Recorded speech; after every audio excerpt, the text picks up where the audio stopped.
এমনি এমনি ঘুমাবেন না। ঘুমানোর আগে বিসমিল্লাহ বলে লাইটটা অফ করবেন, বিছানাটা বিসমিল্লাহ বলে ঝাড়বেন, ঠিক আছে? ওয়াশরুম থেকে পারলে অজু করে আসবেন, মশারি দিচ্ছেন, লাইটস অফ করছেন, পাত্র যেগুলো আছে সেগুলো একটু ঢেকে রাখবেন বিসমিল্লাহ বলে, দরজা লাগাবেন বিসমিল্লাহ বলে।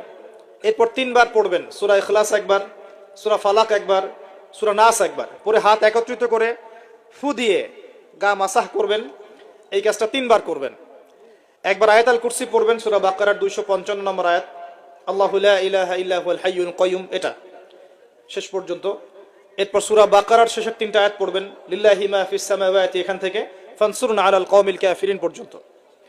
তারপর ডান কাতে পাশ ফিরবেন, বলবেন আল্লাহুম্মা বিইসমিকা আমুতু ওয়া আহইয়া।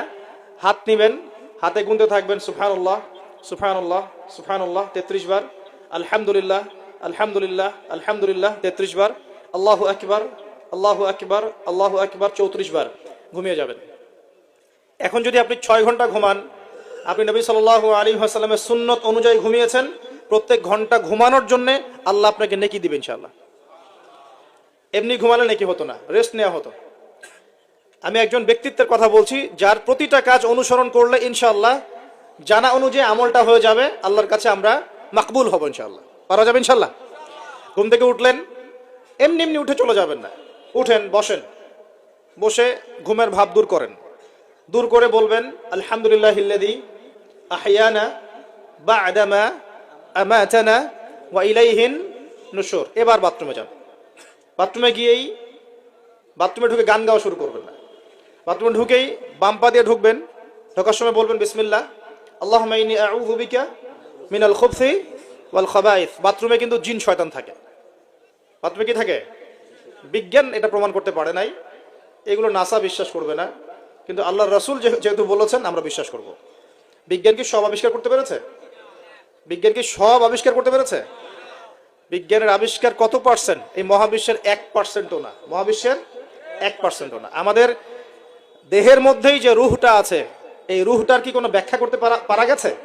রুহটা কেমন, কঠিন না তরল না বায়বীয়, ব্যাখ্যা করা গেছে?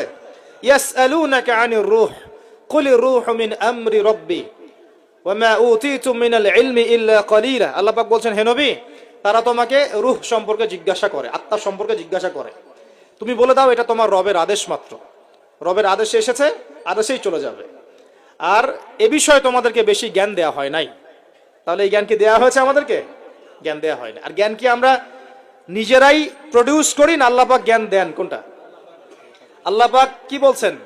আল্লামাল ইনসানা মা লাম ইয়ালাম।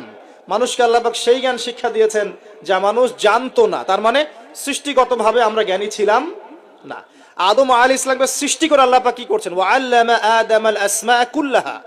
আমি আদমকে সৃষ্টি করে তাকে সমস্ত নাম শিক্ষা দিয়েছি, আল্লাহ পাক বলছেন। তা আদম আলাইহিস সালাম কি সৃষ্টিগতভাবে জ্ঞানী ছিলেন, নাকি আল্লাহ পাক তাকে জ্ঞানী করেছেন? কোনটা? আল্লাহ পাক জ্ঞানী করেছেন। সো জ্ঞান কার পক্ষ থেকে আসে? আল্লাহর পক্ষ থেকে। এটাই হচ্ছে ওয়াকুলিল হাক্কু মির রাব্বিকুম, হক বা সত্য জ্ঞান তোমার রবের পক্ষ থেকে আসে। ফালা তাকুনান্না মিনাল মুমতারিন, তুমি সন্দেহবাদীদের অন্তর্ভুক্ত হয়ো না, আল্লাহ পাক বলছেন। তো বাথরুমে জিন থাকে এটা বিশ্বাস করলাম তো। এবার দোয়াটা পড়লেন, এবার আপনি ইস্তেনজা সারলেন, তারপরে বের হওয়ার সময় বলছেন গুফরানাকা। কি বলছেন? গুফরান। আরেকটা দোয়া আছে, আলহামদুলিল্লাহিল্লাযী আযহাবা আনিল আযান ওয়া আফানি গুফরানাকা। ওযু করবেন, ওযুর আগে বলবেন বিসমিল্লাহ। ওযু করার সময় খুব বেশি পানি অপচয় করবেন না, কারণ অপচয়ে সবচেয়ে পটু জাতি এখন মুসলিমরা। অপচয়ে সবচেয়ে পটু জাতি মুসলিমরা। রাষ্ট্রীয় সম্পদ অপচয় করে, গ্যাস অপচয় করে, তেল অপচয় করে, পানি অপচয় করে, সময় অপচয় করে, সবই অপচয় করে।